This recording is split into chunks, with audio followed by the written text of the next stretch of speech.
Анксиозноста е постојано чувство на притисок, стегање, немојкност за олабавување, немање животна радост. Пациентите често пати се многу загрижени за своите здравствени, фамилиарни или финансиски проблеми, смрт во фамилијата или во опкружувањето, проблеми со пријателите, проблеми во релациите со другите луѓе, тешкотии на работното место и слично.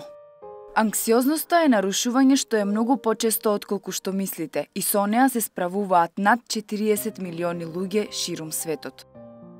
ГАП или генерално анксиозно пореметување е психолошко пореметување на 21 век. Негде 70% од клиентите кои што доаѓаат во посета на психолог, доаѓаат чисто ради таква проблематика. Генерално се карактеризира со загриженост. Во превод анксиозна значи загриженост или една состојба на исчекување на нешто лошо да се случи. Тоа лошо може да биде поврзано со сопственото здравје, здравјето и животот на блиските, работното место и така натаму и така натаму. За да го класифицираме како генерално анксиозно пореметување, потребни се некои 6 месеци да помине додека клиентот е во таква состојба која што таквата загрижувачка состојба генерално му попречува во секојдневното живење. Тоа е главниот дел кој што треба да го има, главниот елемент за да го прогласиме како пореметување. Живееме во динамично време, во трка по кариера и пари, каде младите се најизложени на оваа психичка состојба.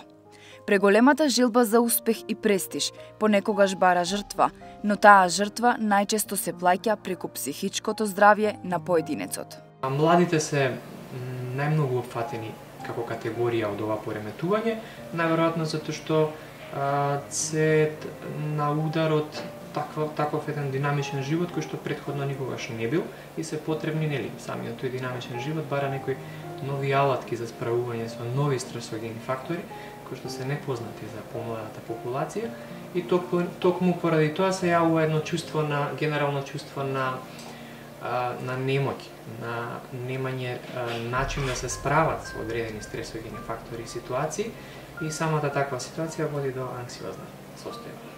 Луѓето кои се соочуваат со анксиозност често се жалат на напнатост и стегање на мускулатурата, тешкотии при голтање и дишење, намалена концентрација, постојан замор, како и постојано исчекување нешто лошо да се случи. Ова се само дел од симптомите кои треба да бидат присутни последните 6 месеци за да се диагностицира генерално анксиозно пореметување. Физиолошки и психолошки симптоми на анксиозност, она што е најмногу потребно за класификација на ова пореметување е временскиот период од 6 месеци. Значи сите физиолошки симптоми кои што ќе исполниме треба да се перзистентни барем во минатите 6 месеци и да се јавуваат на дневна база. А тоа може да биде потење, топли и ладни бранови, може да биде тресење на раце, згрчена мускулатура. Мускулатурата обично е таква, луѓето со анксиозност се по некоја генерална тензично чувство, благо згрчување на мускулите, блага контракција.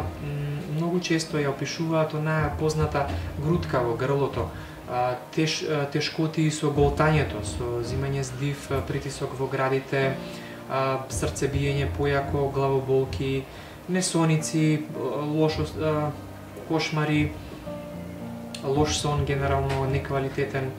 За да се действува ефикасно и спречат последиците од ова пореметување, потребна е стручна помош, психофармаколошка терапија и когнитивна терапија. Вежбите со дишење помагаат анксиозноста да се намали од физиолошки аспект. Понекогаш потребно е да се приклучи психијатар во целата таја солуција на овој проблем и да интервенира од психофармаколошки аспект, за да ги смириме малце хемиите во телото, за да може когнитивната терапија да има подобра улога. Нормално, не секогаш се користи когнитивна, има многу повеќе гранки, не е само когнитивната, меѓутоа да, таа дава најдобри резултати моментално од психолошки аспект. Постојат и вежби кои што помагаат анксиозноста да се намали од физиолошки аспект, тоа се вежби со дишење, прогресивна мускулна релаксација и така натаму и така натаму. Живееме во епидемија на анксиозност која представува загрижувачка појава во современото општество, за која мора да се зборува и интензивно да се работи, особено со најмладата популација. Големата поддршка, позитивното мислење и вербата се клучни елементи во совладување на така наречениот динамички центар на неврозата.